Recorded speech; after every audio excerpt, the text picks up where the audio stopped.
The Unseen Legacy, from silent secretary to unstoppable matriarch. If the beginning of this story and the monumental secret Amelia carries have already touched your heart, hit that like button to let me know. Subscribe now to Captivating Tales so you don't miss a single twist in this journey of unexpected turns. And leave your name in the comments. Who knows, it might just appear in a special shout-out in a future story on our channel. We want to share narratives that warm the soul and prove that even after the coldest termination, love can blossom threefold. Eleanor Vance, a name that to the world was synonymous with quiet efficiency, the impeccable executive assistant to corporate titan Harrison Thorne. But in the silence of her small flat in Brooklyn, a hand resting over her still flat belly, her name was a whisper, carrying a monumental secret. A secret that had the power to build an empire of love, or shatter the foundations of her life forever. She carried not just the air of a man who barely knew of her existence beyond the office walls, but the seed of a love that blossomed in the most improbable of circumstances. A love she feared was as fragile as it was powerful. The life of Eleanor Vance, at 22 years old, was a tapestry woven with threads of responsibility and quiet ambition. Orphaned early, she learned to rely only on herself, transforming necessity into a driving force that propelled her through an executive assistant degree and, by a stroke of luck and undeniable competence, into the antechamber of power at Thorne Industries. The 50th floor of the glass and steel skyscraper in New York City was her domain, a place where order and anticipation were the currency. And at the center of this universe was him, Harrison Thorne. At 37, Harrison wasn't just the CEO, he was a force of nature. He had inherited his father's empire, but had multiplied it with a mix of strategic genius and an occasional ruthlessness that the financial market applauded. He was charismatic when he wanted to be, a predator in a suit and tie, with piercing gray eyes that seemed to see through spreadsheets and people with the same analytical intensity. Everyone at the company either feared him or desired him. Eleanor, to her own despair, did both. She wasn't immune to his charm, to the way he loosened his tie when he was frustrated, to the deep timbre of his voice on a Tokyo conference call in the middle of the night. But what set her apart from the others was that she saw beyond the facade. She saw the loneliness in his shoulders when he thought no one was looking, the fleeting hesitation before he made a ruthless decision. Eleanor was the guardian of his schedule, but also, unbeknownst to him, the silent witness to his humanity. She knew he preferred black coffee with no sugar, that he detested the sound of phone notifications during a meeting, and that he had a small, almost invisible scar above his right eyebrow, the result of a childhood bicycle fall, a story he had told her in a rare moment of ease. The connection between them was an invisible thread, woven into the daily grind of that high-pressure environment. Eleanor wasn't just an executor of tasks, she was an anticipator of needs. She organized his schedule with the precision of a general, but also ensured he remembered his mother's birthday, and that a bottle of his favorite scotch was waiting for him after a particularly brutal day. Harrison, in turn, trusted her implicitly. She was the only one with unrestricted access to his professional life, and increasingly, to small glimpses of his personal life. This professional dynamic, however, was irrevocably altered on a chilly autumn Tuesday. The company was in the final negotiation phase of a merger that would redefine its place in the market. The pressure was a palpable monster that lived in the hallways and fed on employee exhaustion. For 3 consecutive days, Harrison and his team barely slept, entrenched in the conference room. Eleanor was there the whole time, ensuring the flow of coffee, documents, and information was uninterrupted. When the pre-agreement was finally signed, It was past 10 at night. An exhausted but satisfied silence fell over the 50th floor. People began to disperse, dreaming of their beds. "Mr. Thorne, your driver is waiting downstairs," Eleanor said, her voice a little hoarse from disuse. Harrison stood, looking at the shimmering, rain-soaked city through the glass wall of his office. He turned, and for the first time, Eleanor saw him look not like a CEO, but simply like a tired man. "Dismiss him, Eleanor," he said, surprising her. "I'll drive myself. Where do you live? I'll give you a ride." The offer was so out of character that Eleanor blinked, unsure if she had heard correctly. "You don't need to bother, sir. I'll take a taxi." "It's no bother. It's a thank you. You were essential these last few days. Come on." It wasn't a request. It was a soft command, and she had no reason to refuse. The silence inside the luxury sedan was different from the office silence. It was more intimate, filled only by the gentle hum of the engine and the hypnotic rhythm of the windshield wipers. The rain, which had been a fine drizzle when they left, turned into a downpour, a curtain of water that made driving dangerous. "What a storm," Harrison murmured, his eyes focused on the slick road. Suddenly, a blinding flash was followed by a clap of thunder that seemed to shake the car. The streetlights ahead flickered and went out. Traffic stopped. "Looks like we're not going anywhere soon," he said with a sigh of resignation. He looked sideways and noticed a small establishment with a neon sign that flickered bravely against the storm.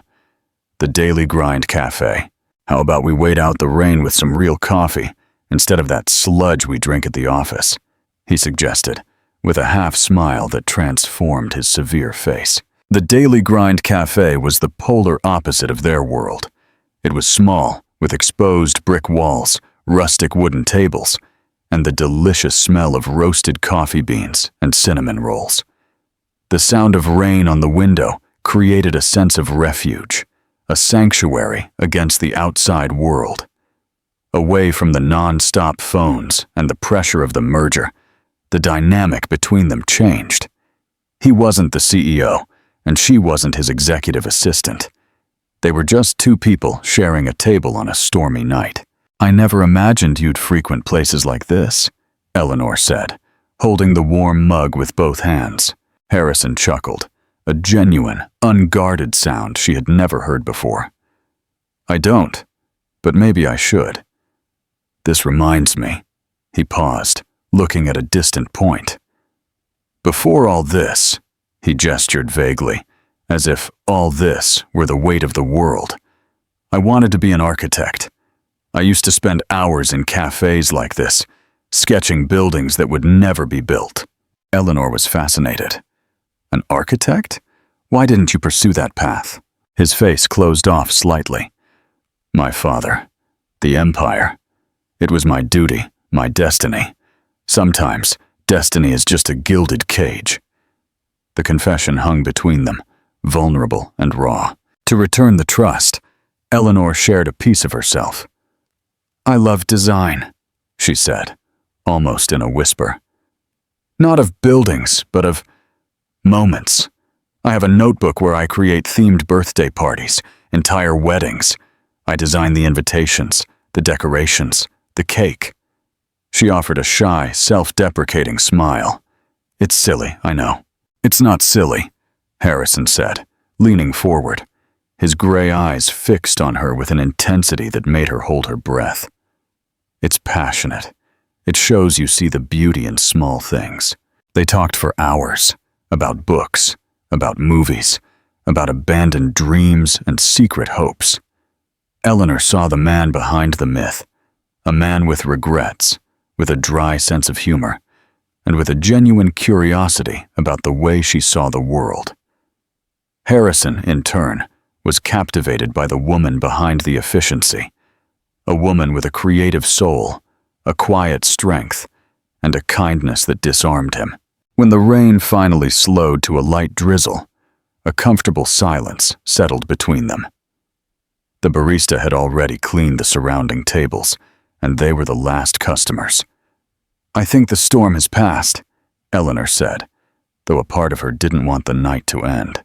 "Yes," Harrison replied, his voice low. "It has." They rose and stepped out into the cool, clean night air. On the way back to the car, under the yellowish glow of a street lamp, he stopped. He turned to her, and the sudden proximity made Eleanor's heart race. He raised his hand and gently brushed a damp strand of hair from her face. His fingers lingered on her cheek, and the touch sent an electric shock through her entire body. He leaned in, and Eleanor closed her eyes, waiting. The whole world seemed to stop at that moment. The anticipation was a perfectly tuned note. His lips were millimeters away, but then a taxi passed, its headlights sweeping the street and breaking the spell. Harrison recoiled, as if waking from a trance. An indecipherable expression crossed his face, a mixture of desire and panic. "We better go," he said, formality returning to his voice. The rest of the drive to Eleanor's flat was made in a dense, heavy silence. But something had changed forever. The boundary between CEO and executive assistant had been dissolved that night at the cafe. In the days that followed, the tension between them was almost unbearable. A prolonged glance across the meeting room, an accidental brush of hands while reaching for a document, the way he said her name. The memory of that night and the almost kiss hung between them, an unfulfilled promise. The genuine affinity they felt, the sense of being truly seen by each other, was a magnetic force pulling them closer. A week later, after the official celebration of the merger's success, the attraction became irresistible. Driven by the memory of the raw, real connection they shared, away from the curious eyes of the company, they surrendered. It wasn't an unthinking act, but the culmination of months of silent admiration and one night of shared vulnerability. In a moment that felt as inevitable as the storm that brought them together, they found themselves in each other's arms. It was in that encounter, born from a moment of true emotional affinity, that the seed of Eleanor's future was planted. A few weeks later, heart pounding uncontrollably, she stared at the 2 pink lines on a pregnancy test. A whirlwind of emotions flooded her, a wave of protective joy, followed by a current of icy fear. She was pregnant with Harrison Thorne's child. The man who dominated her professional world and who, for one magical night, had shown her his soul. She held the biggest secret of her life, a secret that intertwined her future with his in a way she never could have imagined. With a mix of hope and dread, she wondered how and when she would tell him, dreaming that this news would be the bridge to build something real and lasting, not realizing that the foundations of her world were about to be shaken by a betrayal she could never predict. In the weeks that followed the night that changed everything, Eleanor lived in a state of suspended hope. The secret she carried in her womb was a small, trembling flame that she protected from the world with every fiber of her being. The routine on the 50th floor continued, but for Eleanor, everything was different. Every coffee she served Harrison, every document she handed him, was an act laden with new meaning. She observed him through a new prism, searching in the man who commanded an empire for the traits of the father he could become. She saw the way he listened intently, the seriousness with which he weighed his decisions, and imagined that same concentration turned towards a small being who depended on him. She saw the rare kindness he showed her, a softer, "Thank you, Eleanor," a gaze that lingered a second longer, and her heart filled with a fragile courage. She wasn't a deluded fool. She didn't expect a diamond ring or a public declaration. What she yearned for was the connection of the Daily Grind Cafe, the promise of authenticity from that rainy night. She planned the perfect moment to tell him, a calm moment, away from the madness of the merger, where they could just be them, Harrison and Eleanor, facing a truth that would redefine their lives. However, the atmosphere at the top of Thorn Industries was electric and dangerous. The final merger was approaching, and every detail was examined under a ruthless microscope. And there were eyes that saw more than just the numbers on spreadsheets. Victoria Sterling, Director of Strategy and one of the company's most ambitious executives, observed everything. At 30, Victoria was the personification of predatory elegance. Always impeccably dressed, her stiletto heels echoed in the marble hallways like a warning. She was intelligent, ruthless, and saw the subtle shift in the dynamic between the CEO and his executive assistant, not as a romance, but as a dangerous anomaly. Victoria saw the way Harrison's gaze softened when he addressed Eleanor. She noticed a familiarity that hadn't existed before, a trust that transcended the professional.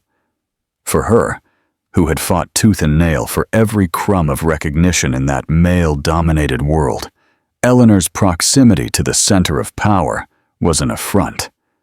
But more than that, it was a vulnerability. Harrison's vulnerability. And in the corporate jungle, a leader's vulnerability was an opportunity for a predator. If Harrison could be swayed by a mere executive assistant, then he was weakened, and Victoria believed that weakness had no place at the top. She decided she needed to eliminate the source of that weakness. Her plan was executed with the precision of a surgeon. Knowing that the final merger documents contained extremely sensitive confidentiality clauses, she saw her chance. Working late, when the floor was almost deserted, she used her skills and access to forge a digital trail. She created an email that appeared to have been sent from Eleanor's account. The recipient was a well-known financial journalist, famous for publishing scoops that shook the market.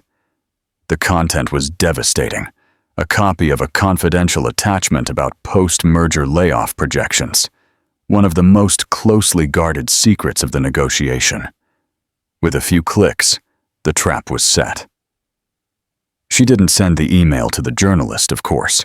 Instead, she forwarded it to herself and then to one of the most conservative and distrustful members of the board, with an anonymous note. "There's a leak in the CEO's office. Your trust is being betrayed." The chaos was immediate and silent. The next morning, an emergency meeting was called. Eleanor, oblivious to everything, prepared the room, ensuring that water and notepads were in their places. She felt the tension in the air, but attributed it to the final stress of the merger. She couldn't have known that, in the next room, Harrison was being pressured. The forged email displayed as proof of a betrayal at the heart of his operation. While Harrison was locked in with the board, Victoria made her final move. She found Eleanor near the break room, refilling the coffee machine. "Eleanor, dear," Victoria began, her voice a dangerous honey. "You look a little tired. This final phase is wearing us all out, isn't it?" Eleanor offered a polite smile. "It's a lot of pressure, but we're almost there." Victoria leaned in, lowering her voice to a conspiratorial whisper. "I admire your dedication, especially your dedication to Harrison. He's lucky to have you." She paused, letting the words hang in the air. "But you need to be careful. Men like Harrison Thorne, they live on a different planet than ours." Eleanor frowned, confused. "I don't know what you're talking about." "I'm talking about loyalty," Victoria said, her smile turning sharp. "Do you really think one rainy night and a conversation in a cafe change who he is? To him, you're the efficient executive assistant, perhaps a little more for a moment. But at the end of the day, people like us are convenient, disposable." The venom in her voice was palpable. When the pressure truly mounts, when he has to choose between business, his empire, and you, don't be fooled. He would never choose you. Remember that. Victoria's words were like shards of ice in Eleanor's heart. She stood there, paralyzed, the hum of the coffee machine filling the sudden silence. The trust she had been carefully nurturing began to crack. Minutes later, the meeting room door opened, and one of the director's assistants called her. "Eleanor, Mr. Thorne wants to see you in his office now." With Victoria's words still echoing in her mind, Eleanor walked down the corridor, feeling a knot of dread form in her stomach. As she entered Harrison's office, the door closed behind her with a soft yet final click. The air was glacial. Harrison wasn't in his chair, but standing near the window, his back to her, in the same pose as on the stormy night. But this time, there was no exhaustion in his shoulders, only a steel-like rigidity. "Sir?" she asked, her voice weaker than she intended. He turned slowly. The man who stared at her wasn't the Harrison from the cafe. It was the CEO in his purest, most lethal form. His gray eyes were chips of ice, and his face was an impenetrable mask of contained fury. In his hand, he held a sheet of paper. He threw it onto the mahogany desk. It was a printout of the forged email. "Explain this," he said, his voice low and dangerous. Eleanor looked at this paper. She saw her name as the sender, the journalist's name, the confidential attachment. The world seemed to tilt beneath her feet. This isn't mine. I didn't do this. I would never." "Don't lie to me, Eleanor." He clipped each word like a blade. "It was on your computer, your account. The only other person with access to this file was me." He felt like a fool.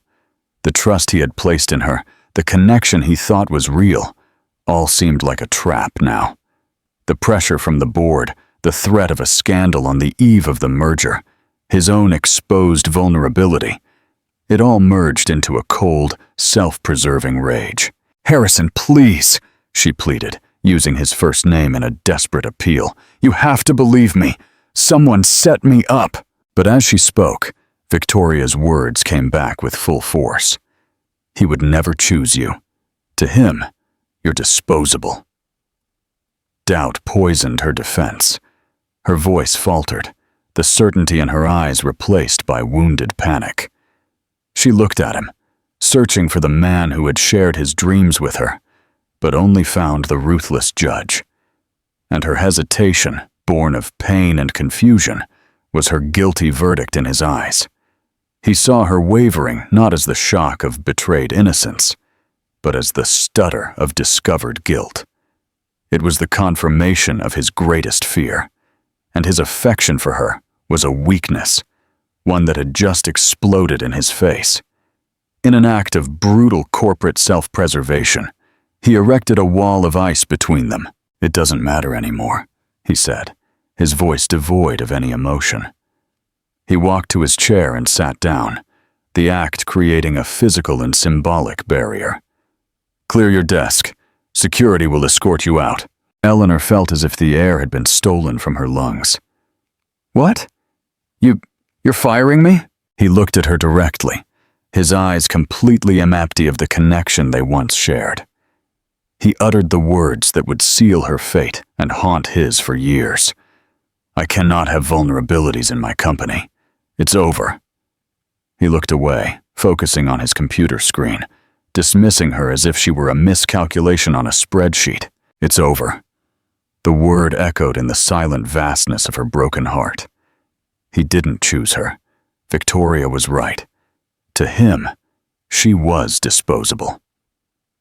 With tears burning her eyes, but pride preventing her from letting them fall in front of him, Eleanor turned. The secret in her womb seemed to weigh a ton. The hand that instinctively wanted to go to her belly remained motionless by her side.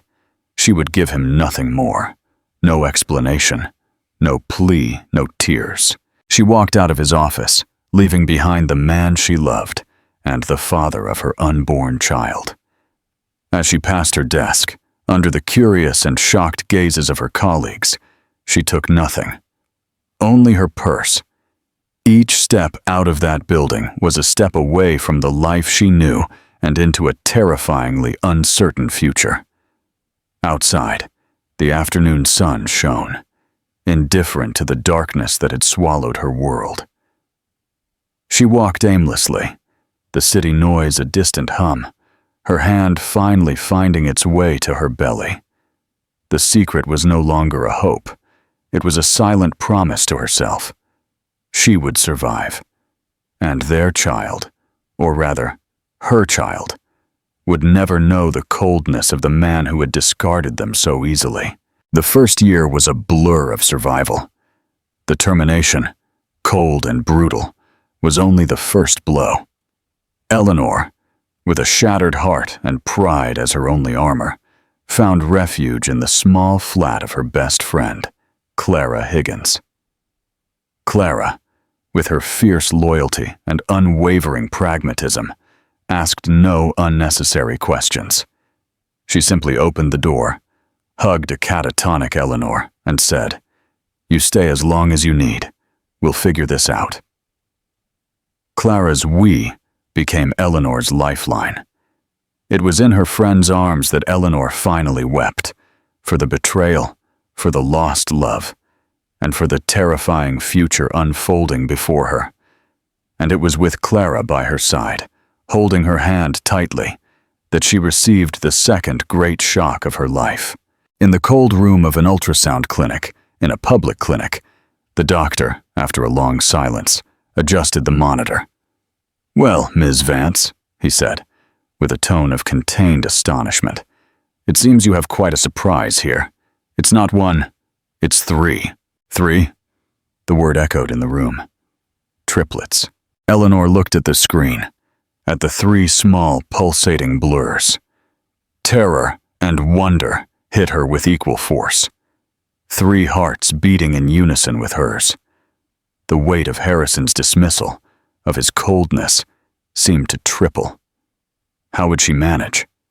Alone. But then, a wave of protective love, fierce and overwhelming, flooded every cell of her body. The fear didn't disappear, but it was pushed aside by a steel determination. They were no longer a burden. They were her reason to live. There were three, and she would be enough for all three. With Clara's help, Eleanor moved into a modest two-bedroom flat in a working-class neighborhood in Queens, a world away from the opulence of Thorne Industries.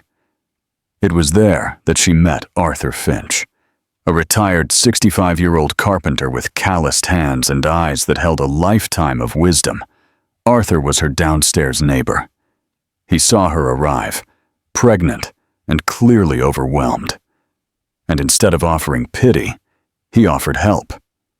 He fixed a broken shelf, helped assemble the 3 cribs Clara found at a second-hand store, and gradually became a constant, calming presence. He wasn't a father figure to Eleanor, but something even rarer, a figure of pure, selfless kindness, who would become the grandfather her children would so desperately need. The next 8 years were a symphony of chaos and conquest. They were sleepless nights multiplied by 3. Diapers, bottles, and the constant sound of crying that transformed into laughter. There were days when Eleanor studied for her online design degree, with one baby asleep on her chest, while the other 2 dozed in their cribs. There were last-minute assignment deadlines met with the help of Clara, who would show up with grocery bags, and the sanity Eleanor often lost. Meanwhile, Arthur taught little Oliver, already showing his leader's temperament, how to hold a toy hammer. William, the silent observer, watched every move with intense concentration, while Henry, the dreamer, contented himself with drawing colorful circles on scraps of wood the old carpenter gave him. Eleanor's dream, once a pastime in a notebook, began to take shape. She organized a first birthday party for a neighbor's child, with almost no budget but infinite creativity. The party was a success, and word of mouth began. Thus, humbly, Dreamweaver Events was born. The scene of her graduation marked the turning point in her life. At 30, wearing the cap and gown that cost months of savings, Eleanor sat among hundreds of other graduates, but her eyes were fixed on a spot in the audience. There they were, Oliver, William, and Henry, newly 8 years old, dressed in identical polo shirts, sitting beside an emotional Clara and a proud Arthur. When her name was called, Eleanor Vance, the three boys jumped from their seats, applauding with a noisy, uninhibited enthusiasm that made several heads turn. "That's our mom!" Oliver shouted, his voice echoing through the auditorium. In that moment, all the sleepless nights, all the tears and sacrifices were worth it. That was her victory. On a crisp Saturday morning, Eleanor's flat was living proof of her new reality. Small, yes, but vibrant. The walls were covered with the boys' drawings, and Dreamweaver Events was no longer just a dream, but a growing business with a full schedule. In the middle of the living room, an imposing structure was taking shape, a gigantic cardboard castle. "The tower needs to be taller," declared Oliver, the born leader, trying to balance another paper towel roll on top of the precarious structure. His features already mirrored Harrison's, the same determined jawline, the same intensity in his gaze. "Careful, Oliver. It's going to fall," warned William, the most sensitive of the three. With a paintbrush in hand, he was meticulously painting delicate flowers and vines on the castle walls, his brow furrowed in concentration. He had Eleanor's dreamy eyes and her gentle soul. "It won't fall if we put a support here," interjected Henry, the intelligent mediator. He analyzed the structure with the precision of an engineer. "Mom, if we use that string and a paperclip, I can make a real working drawbridge." Eleanor, with paint smudges on her face and glue in her hair, laughed, the happiest sound in the world. "Great idea, my little engineer." She sat on the floor amidst her three little miracles and helped build Henry's drawbridge. It was a chaos of cardboard, paint, and laughter. A perfect chaos. This was her empire. It wasn't made of glass and steel, but of love, resilience, and imagination. Meanwhile, hundreds of miles away, in the aseptic silence of a luxury penthouse in Manhattan, Harrison Thorne lived in an empire of another kind. The merger's success had catapulted him into the stratosphere of the business world. He was richer, more powerful, and more respected than ever. And lonelier. His penthouse was a testament to his success. Vast, minimalist, with floor-to-ceiling windows offering a panoramic view of a city he had conquered. But silence was a constant companion, broken only by the hum of the air conditioning. On that same Saturday afternoon, driven by a restless boredom, Harrison decided to organize his home office. He opened a box of old items he hadn't seen in years, a collection of relics from a life he barely remembered living. He sifted through old awards, college photos, until his fingers touched something fragile and wrinkled. He pulled it out. It was a paper napkin, yellowed with age. In the corner, in elegant and slightly hurried handwriting, was the name of a book he never got around to reading, and a small sketch of a dandelion. The Daily Grind Cafe. The memory hit him not like a gentle recollection, but like a punch to the gut. The smell of rain and coffee. The sound of her laughter. A sound he hadn't heard in 8 years, but one his mind replayed with painful clarity. He remembered the conversation, the way she spoke of her design dreams, the light in her eyes. And then he remembered her face in his office, the day he fired her. The shock, the pain, the way the light in her eyes extinguished, replaced by devastated incomprehension. The truth, a truth he had buried under 8 years of achievements and distractions, emerged with overwhelming force. He never truly believed she had betrayed him. Deep down, he knew it was impossible. But he was afraid of the board's pressure, afraid of what that connection with her meant, afraid of the vulnerability she represented. And he chose power. He chose cowardice. A deep, corrosive regret, A wound that no billion-dollar deal or magazine article could heal consumed him. He held the fragile napkin in his hands, the last vestige of the only genuine connection he'd had in his adult life. Where was Eleanor Vance? What had happened to her? The question wasn't new. It was a ghost that haunted his quietest hours. But now, for the first time, the question hurt. He looked out the window at the vast, impersonal city. He had the world at his feet.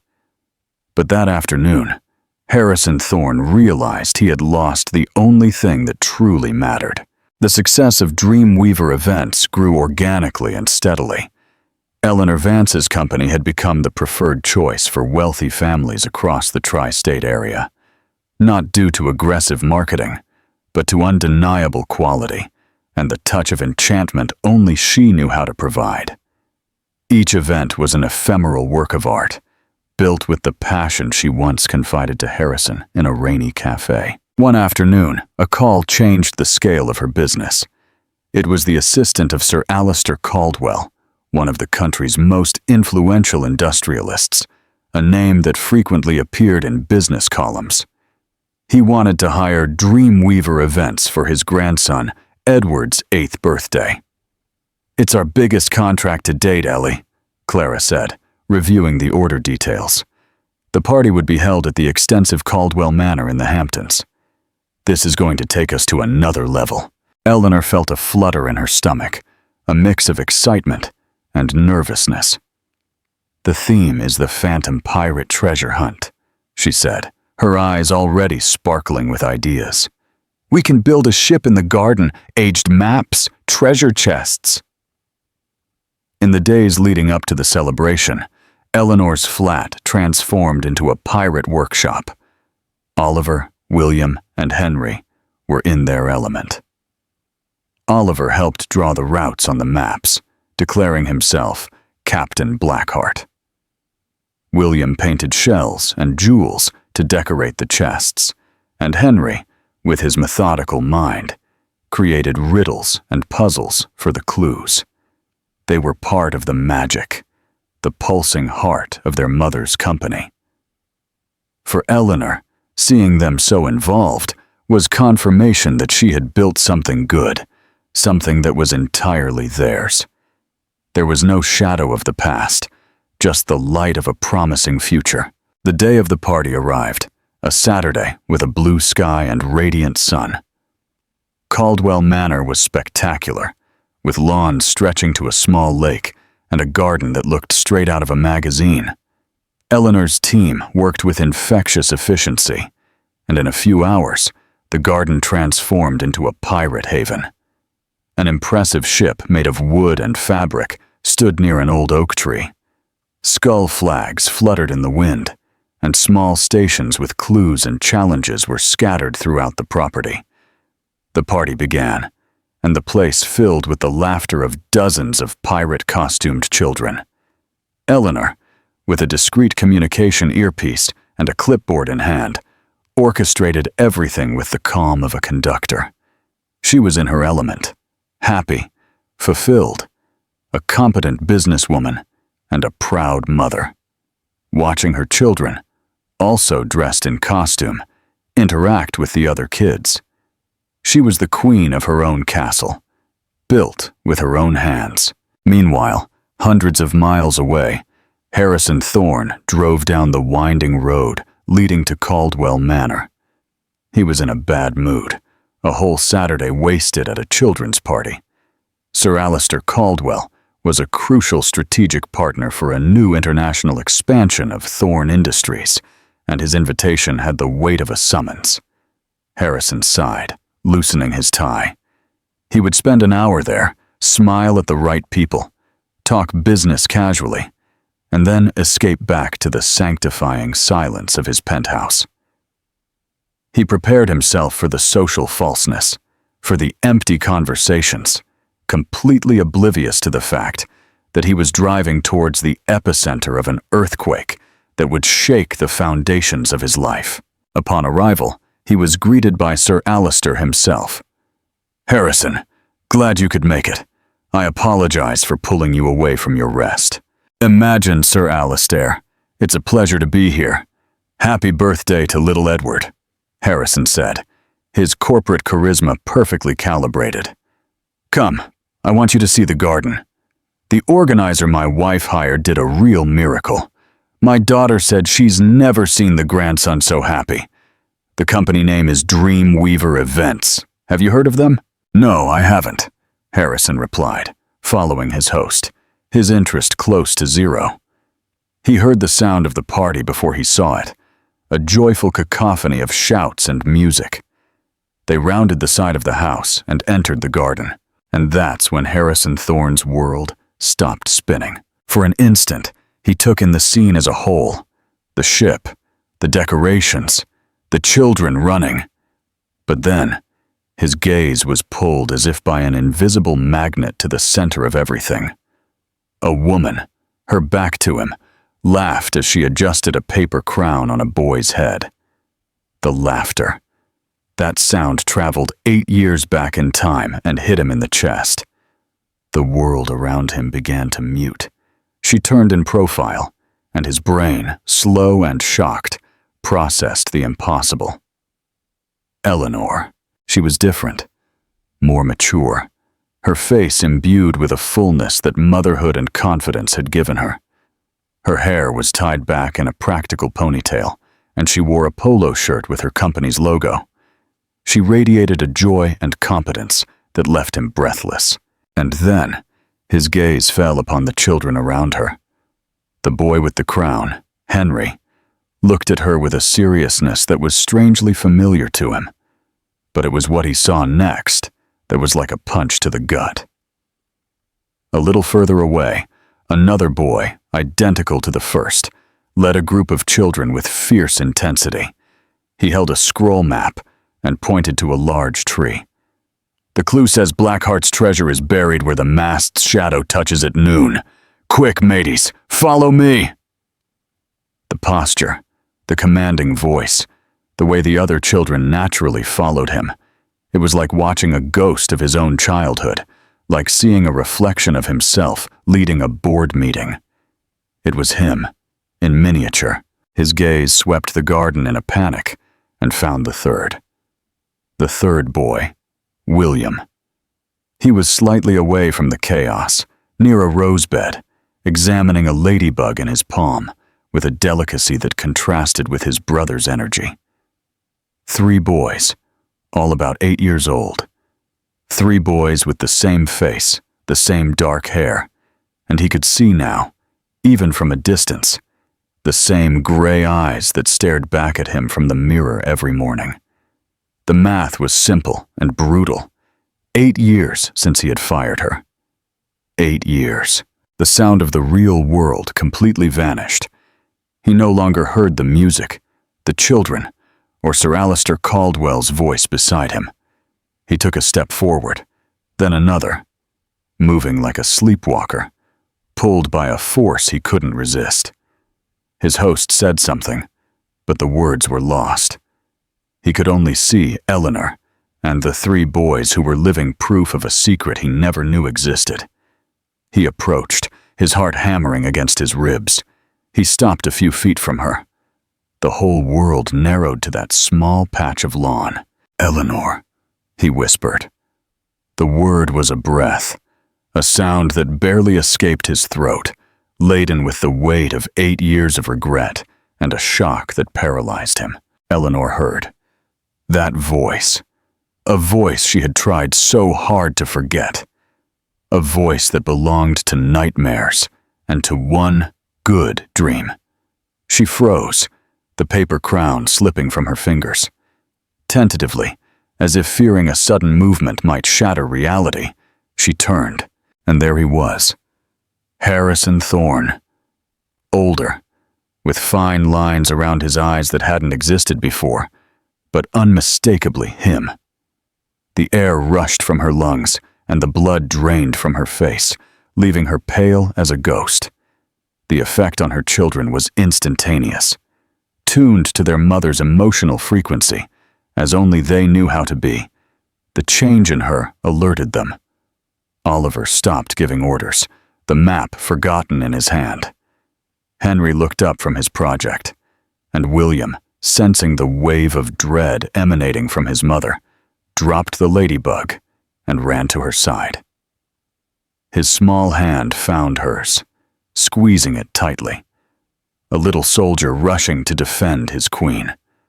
The three boys stopped what they were doing and stared at the tall stranger who made their mother turn pale. The secret was no longer guarded in her heart. It was alive, tripled, and looking directly at Harrison with his own eyes. The biggest secret of his life was no longer hers, and both their worlds would never be the same. The silence in the Caldwell Manor garden was a bubble about to burst. Harrison's world had shrunk to Eleanor's pale face and the three pairs of curious eyes staring at him. They were his sons. The reality of the phrase was so vast, so monumental, that it threatened to swallow him whole. Eleanor was the first to regain her composure. Her protective instinct, sharpened by 8 years of single motherhood, overcame the shock. Her fingers tightened around William's small hand, anchoring her to reality. With a voice low but firm as steel, she broke the spell. "Not here, Harrison. Not now." She didn't shout. She didn't accuse. She simply took command, the same efficiency he once admired in her work, now used to protect her family. She turned to the boys, forcing a smile that didn't reach her eyes. "Come on, pirates! Who wants to help Mommy serve the treasure cake?"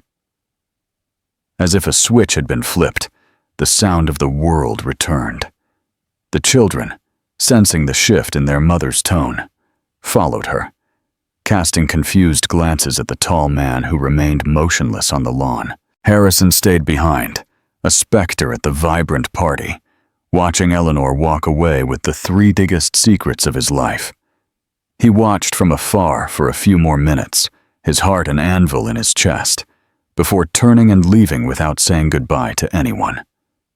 The billion-dollar merger, the international deals, the buildings bearing his name, everything seemed insignificant, reduced to ashes by the image of a boy, with his eyes holding the hand of the woman he had destroyed. Eleanor survived the rest of the party on autopilot, her professionalism a well-constructed mask. But on the way back home, with the three boys asleep in the back seats, the facade crumbled. The magnitude of the encounter hit her, and she had to pull the car over, trembling uncontrollably. He knew. Now what? A few days passed in a haze of anxiety. Eleanor barely slept, jumping at every sound, expecting a call, an email, a lawyer knocking on her door. Harrison's first attempt at contact came in a way that proved how little he knew her now. He found her in Central Park on a Tuesday afternoon. Eleanor was pushing William on the swing while Oliver and Henry played ball nearby. Harrison approached, impeccably dressed in a casual suit that still screamed wealth, looking completely out of place among parents in t-shirts and sneakers.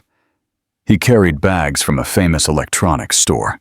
His approach was clumsy, like that of a man accustomed to solving all problems with a check. "Eleanor, boys." The boys stopped, recognizing the man from the party. Harrison, not knowing what to say, resorted to what he knew. Gifts. He pulled 3 state-of-the-art tablets and an expensive, professional-looking drone from the bags. I brought you some things." The boys' reactions were a microcosm of their personalities. Oliver, the tech-fascinated leader, stared with wide eyes. "Wow! Is that a drone with a 4K camera? It flies high." He took a step forward, curiosity overcoming caution. William, however, the more sensitive one, recoiled behind Eleanor's legs when Harrison turned on the drone and the propellers began to hum. "Mom, it's too noisy, I don't like it," he whispered, his face frightened. Henry, the observer, didn't move. He didn't look at the tablet offered to him. His intelligent, analytical eyes were fixed on Harrison, not with anger, but with deep distrust. He wasn't evaluating the gifts. He was evaluating the man. The scene was painful. Eleanor saw Harrison's attempt for what it was. A shortcut. A transaction. She stepped forward, placing herself between him and her sons. Her voice was calm, but laden with the authority of 8 years of sacrifice. "Harrison, turn that off." He obeyed, surprised. "They don't need things, Harrison. They need presence." The phrase, direct and true, hit him harder than a shout. You can't disappear for 8 years and think you can buy their attention with expensive gifts. That's not how it works. Not in our lives. Defeated, Harrison stood still, the luxury bags dangling from his hands like symbols of his failure. He had commanded boardrooms, intimidated rivals, and built an empire. But here, in a sunny park, he was completely disarmed by the simple truth of a mother protecting her children. He gave a stiff nod and walked away. The humiliation, a bitter lesson. But a few days of silence passed. Harrison wrestled with what he had learned in the park. Presence. The word echoed in his mind. How does one offer presence after a lifetime of practicing absence? Fate, however, intervened in an unexpected way. On an overcast afternoon, his luxury car, a fortress of German engineering, sputtered and died in the middle of a quiet street. Frustrated, he tried to start it, but the engine was silent.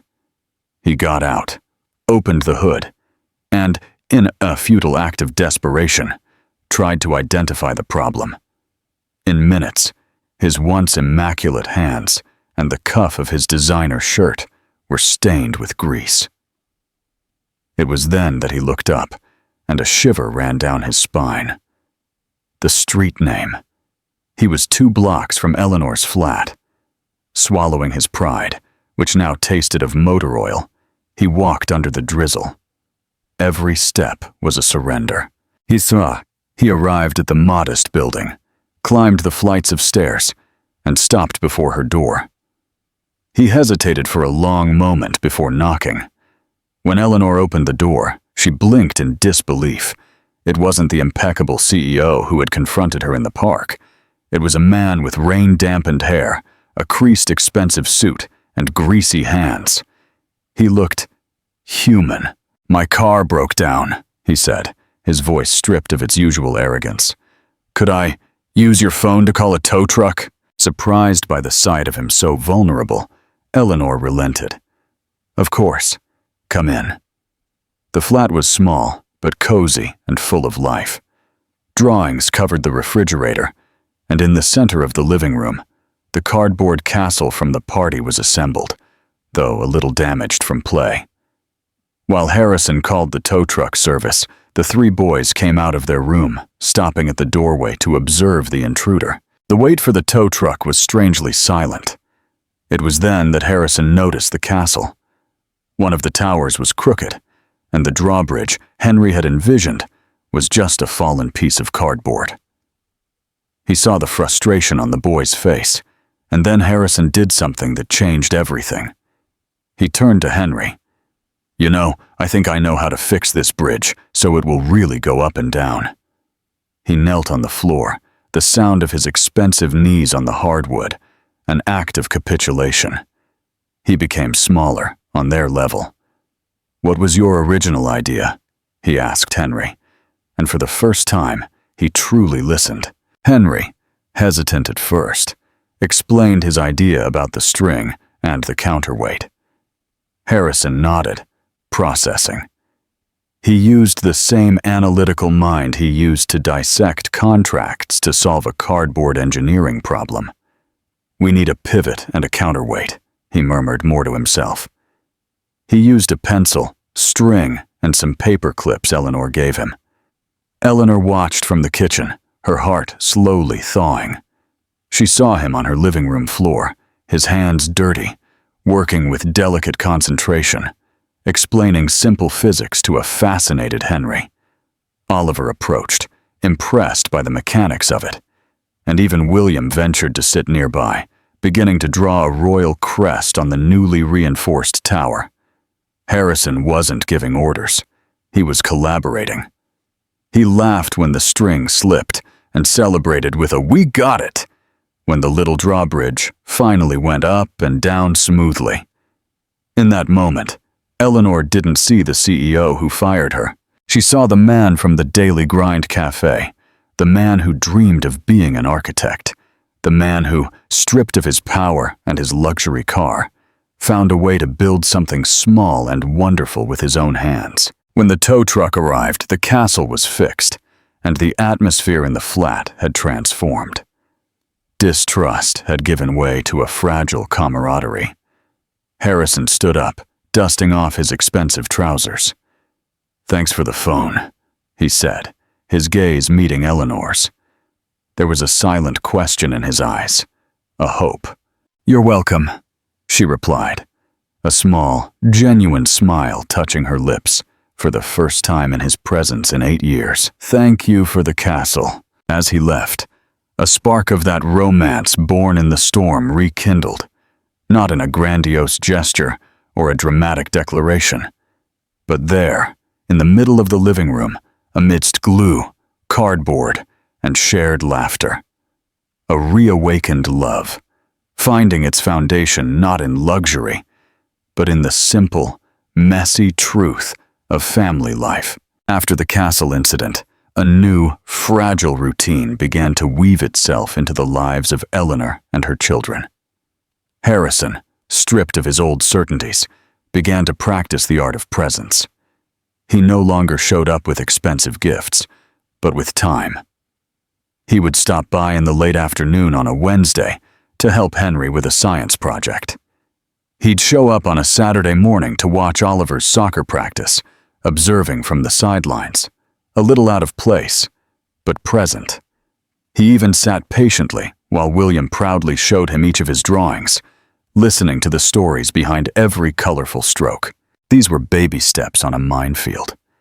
The boys, led by the gradual acceptance of Henry, who was genuinely impressed by the drawbridge's engineering, began to lower their guard.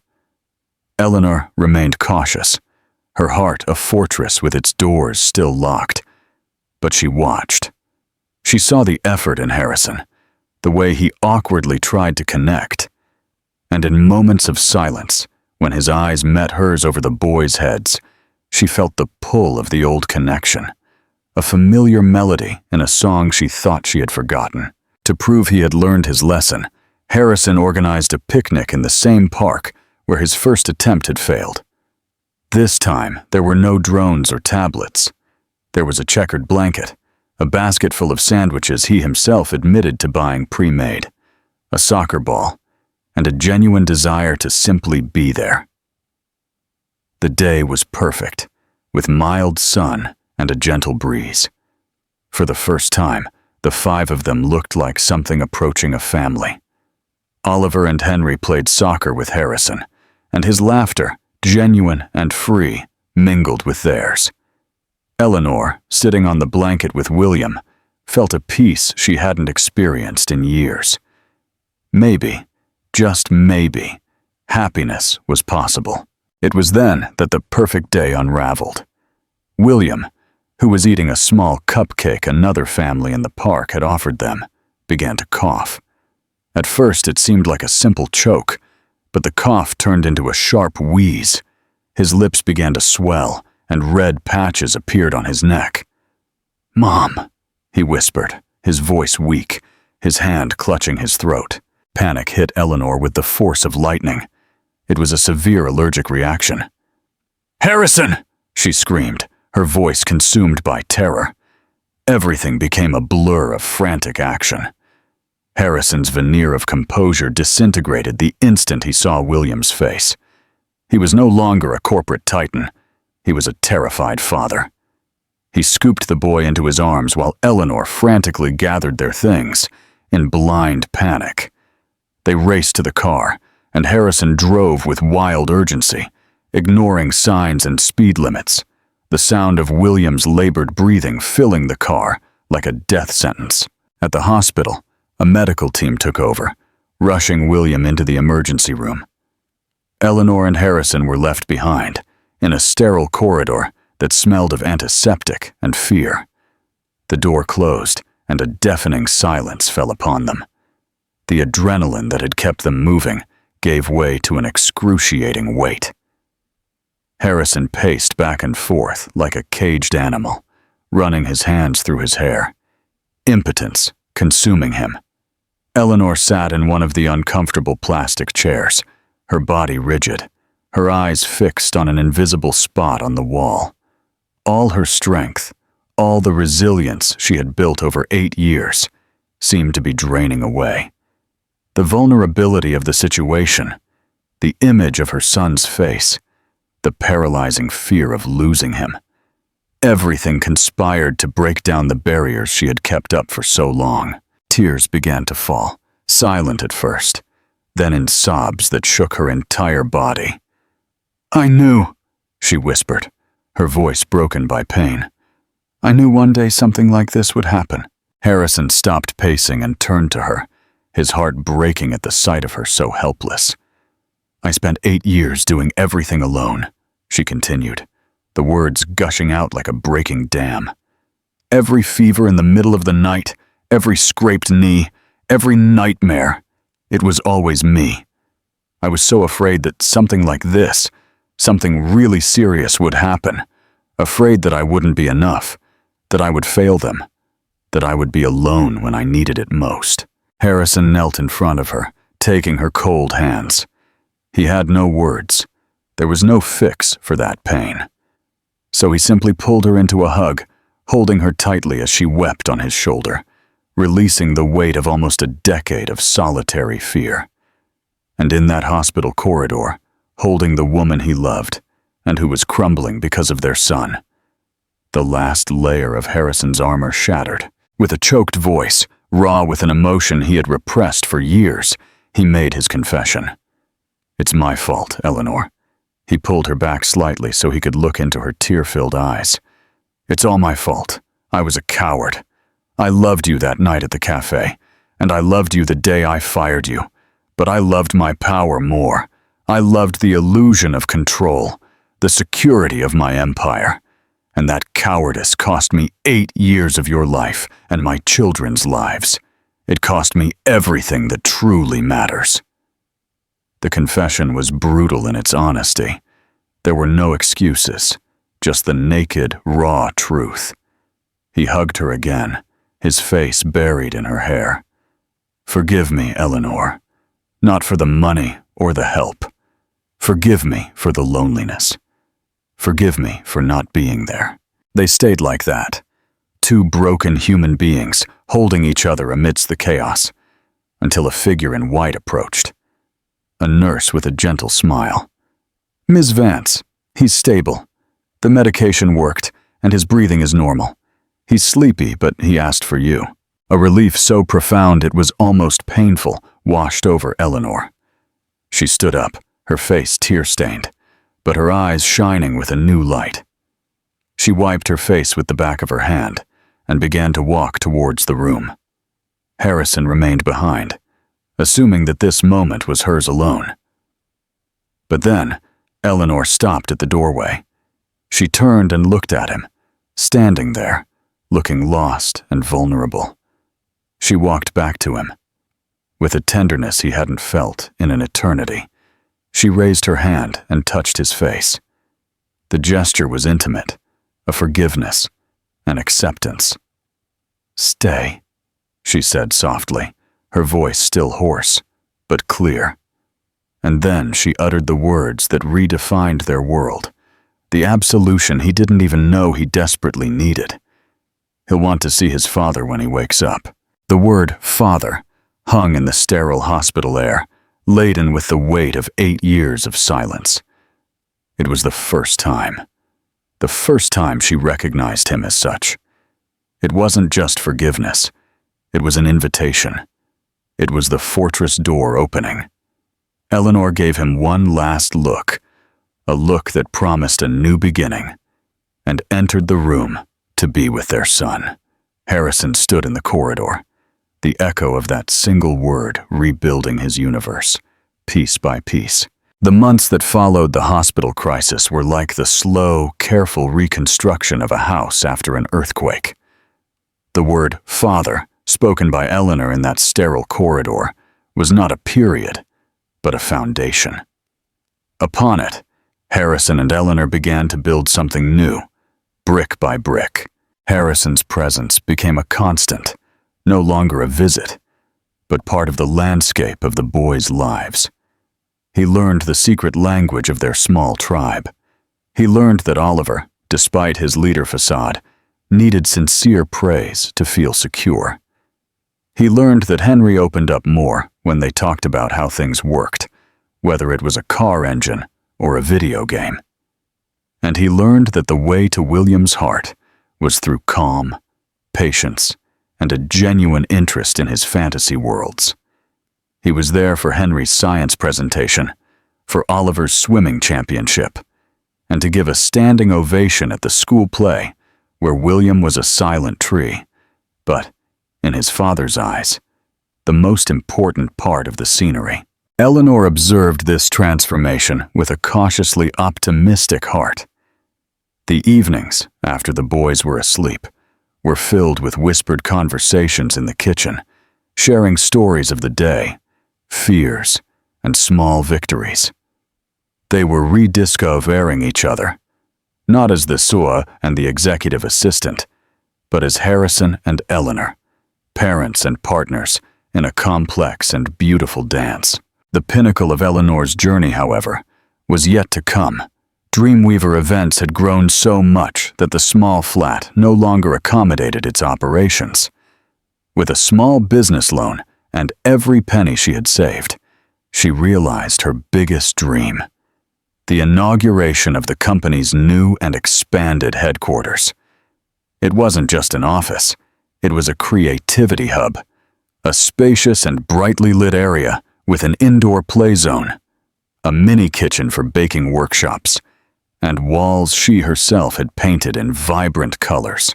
The inauguration day was a celebration of Eleanor's triumph over adversity. The place was packed with laughing children, chatting parents, and an atmosphere of pure joy. Colorful balloons floated to the high ceiling, and a cascade of fairy lights created a magical glow throughout the space. Eleanor, radiant in a simple but elegant dress, was the center of everything, receiving hugs, thanking clients and friends, her face a portrait of happiness and pride. Her boys ran around the place, the true masters of the party, proudly showing off Mommy's company to their friends. And there was Harrison, not as a guest of honor or a powerful investor. He wore a Dreamweaver Events apron over his shirt, his hair a little messy. He was at the drink station, serving juice to a line of impatient children, chatting and laughing with other parents about the challenges of raising kids. He wasn't there to support her from a distance. He was part of the machinery, finding genuine joy in serving, in being useful in the universe she had created. When night fell and the last guest left, a serene peace settled over the large hall.